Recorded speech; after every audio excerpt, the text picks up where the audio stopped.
बिस्मिल्लाहिर्रहमानिर्रहीम। अस्सलामुअलैकुम वरहमतुल्लाहि वबरकातुहू। आज की वीडियो में पाकिस्तान के 10वें वज़ीर आज़म मोहम्मद खान जुनेजू और उनकी सियासी ज़िंदगी पर आपको बताऊंगी। मोहम्मद खान जुनेजू वाहद पाकिस्तानी वज़ीर आज़म गुज़रे हैं जो इंतहाई शरीफुल नफ्स सियासतदान और मुश्किल दौर में भी इंतहाई तहम्मुल बुर्दबारी का मुजाहरा करते थे। आज हम इन्हीं की बात करेंगे। मोहम्मद खान जुनेजू सिंध के ज़िला सांगड़ के कस्बे सिंदरी में 18 अगस्त 1932 को पैदा हुए। उन्होंने Saint Patrick high school Karachi में तालीम हासिल की। बाद अज़ा इंग्लैंड के एक एग्रीकल्चरल इंस्टीट्यूट से डिप्लोमा हासिल किया। अपने वालिद की तरह उन्होंने 22 साल की उम्र में सियासी कैरियर की इब्तिदा की और 1954 में सांगड़ की ज़िला कौंसिल के सदर मुंतखब हुए। अपनी सियासी जमात के तौर पर उन्होंने मुस्लिम लीग का इंतखाब किया और आखिरी सांस तक ये वाबस्तगी निभाई। जनरल अयूब खान के मार्शल लॉ दौर में वो मगरबी पाकिस्तान असम्बली के मेंबर मुंतखब हुए और कई वजारतों पर फायज रहे। 1965 से 1969 तक वो मगरबी पाकिस्तान रेलवे के वजीर थे। 1977 में मार्शल लॉ के नफाज के बाद वो कुछ अरसा वफाकी वजीर रेलवे रहे। ये ओहदा उन्होंने 1979 में छोड़ा। पाकिस्तान की तारीख के नहायत मुश्किल दौर में इंतहाई तहम्मुल बुर्दबारी और मतानत का मुजाहरा करते हुए मार्शल लॉ और एमरजेंसी का खात्मा कराया। इस अमर के बावजूद कि वो चीफ मार्शल लॉ एडमिनिस्ट्रेटर के नामजद करदा थे। वज़ीर आज़म के तौर पर पार्लियामेंट से एतमाद का वोट हासिल करने के बाद शाम को मोहम्मद खान जुनेजू जब चीफ मार्शल लॉ एडमिनिस्ट्रेटर से मुलाकात के लिए रावलपिंडी गए तो जनरल ज़ियाउल हक से उनका पहला सवाल यही था कि मार्शल लॉ कब उठाया जा रहा है।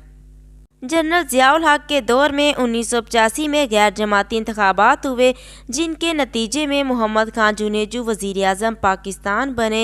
उन्होंने 23 मार्च 1985 को वज़ारत उज़्मा का हलफ उठाया था। दरअसल जनरल ज़िया सिंध से वज़ीर आज़म बनना चाहते थे और इस ओहदे के लिए उन्होंने गुलाम मुस्तफ़ा जतोई और बाज़ दीगर नामों पर भी गौर किया था। सदर ज़िया ने पीर साहब पगाड़ा से भी मशवरा किया और उन्हीं के ईमा पर मोहम्मद खान जुनेजू का इंतखाब किया जो पीर पगाड़ा के मरीद थे। जब सदर ज़ियाउल हक ने मोहम्मद खान जुनेजू को वज़ारत उज़्मा के लिए चुन लिया तो वो अपनी गाड़ी में बैठकर सबसे पहले नंगे पाँव पीर साहब पगाड़ा की क़यामगाह पर एक अकीदतमंद मरीद के तौर पर हाज़िरी देने के लिए चले गए थे। वज़ीर आज़म जुनेजू के असरार पर 30 दिसंबर 1985 को मार्शल लॉ उठा लिया गया और जमहूरियत का सूरज नई आबोताब से तलू हुआ, जिसके नतीजे में प्रेस एंड पब्लिकेशंस ऑर्डिनेंस जारी किया। काला कानून भी अमलन गैर मुअस्सर हो गया और अखबारात और जराइद के हवाले से आज़ादी का नया दौर शुरू हुआ।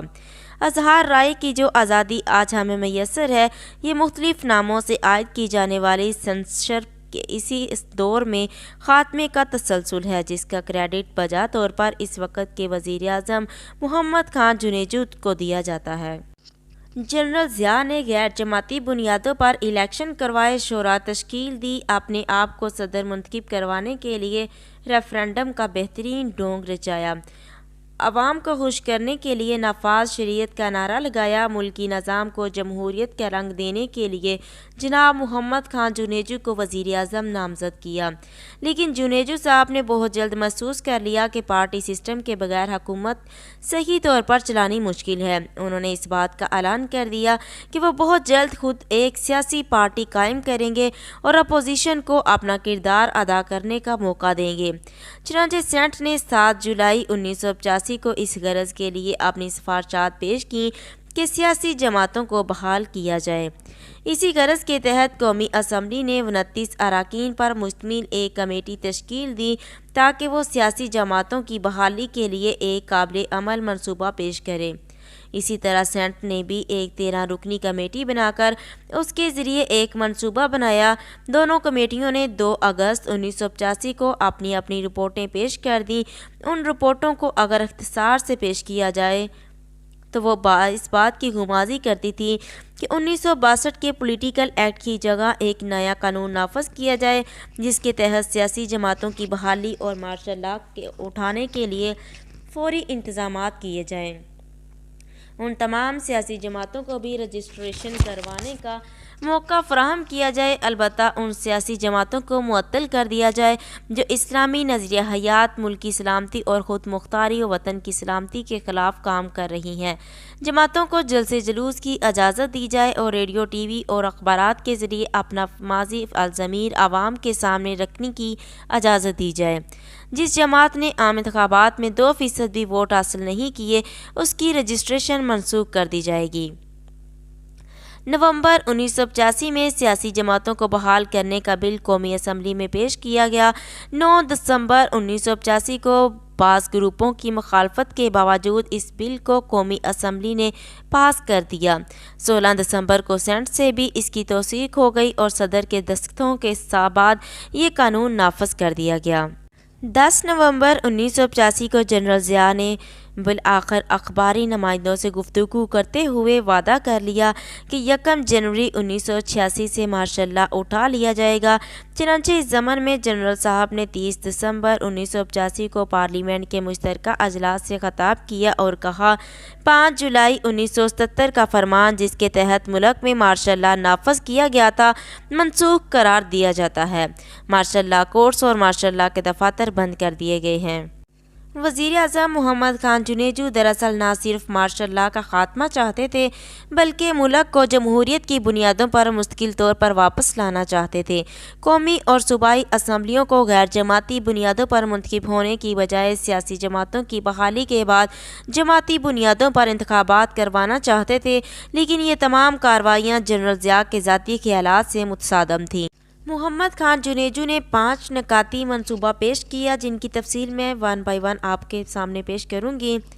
نظریہ پاکستان کی بنیاد پر مضبوط اسلامی جمہوری نظام کا قیام۔ نمبر 2، عادلانہ معاشی نظام کا قیام، بے روزگاری کا خاتمہ، عوامی خوشحالی کو یقینی بنانا۔ نمبر 3 پہ ہے ناخواندگی کا خاتمہ اور عوام کو جدید سائنسی دور کے لیے تیار کرنا۔ نمبر 4 پہ رشوت ستانی اور بدعنوانی کے خلاف جہاد تاکہ عوام کو انصاف اور معاشرتی تحفظ حاصل ہو سکے۔ نمبر 5 پہ مضبوط دفاع اور غیر وابستہ متوازن خارجہ پالیسی کے ذریعے ملکی استحکام، قومی سلامتی اور خود مختاری کا تحفظ۔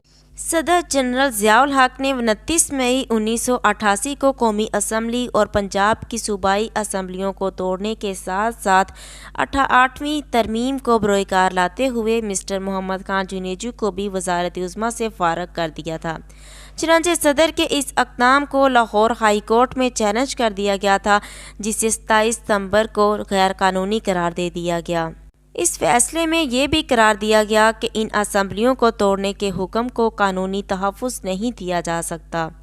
پاکستان کی تاریخ میں جنیجو صاحب پہلے وزیر اعظم تھے جو خود بھی 1600 سی سی کی کار میں بیٹھے اور جنرل ضیاء الحق کو بھی بطور صدر مملکت 1600 سی سی کی گاڑی میں بٹھایا۔ تمام وزراء کو 1300 سی سی کی کاریں دی گئیں۔ گریڈ 22 کے وفاقی سیکرٹریوں اور بریگیڈیئر سے لیفٹیننٹ جنرل رینک تک کے فوجی افسروں کو 1000 سی سی کی گاڑیاں فراہم کی گئیں، جبکہ اس سے نچلے گریڈ کے سول اور فوجی افسروں کو 800 سی سی کی کار میں بٹھایا گیا۔ محمد خان جنیجو پاکستان کے اکلوتے وزیر اعظم ہیں جنہیں یہ اعزاز حاصل ہوا کہ ان کے دور میں پورے پاکستان میں کسی بھی صوبے میں دفعہ 144 نافذ نہیں کی گئی۔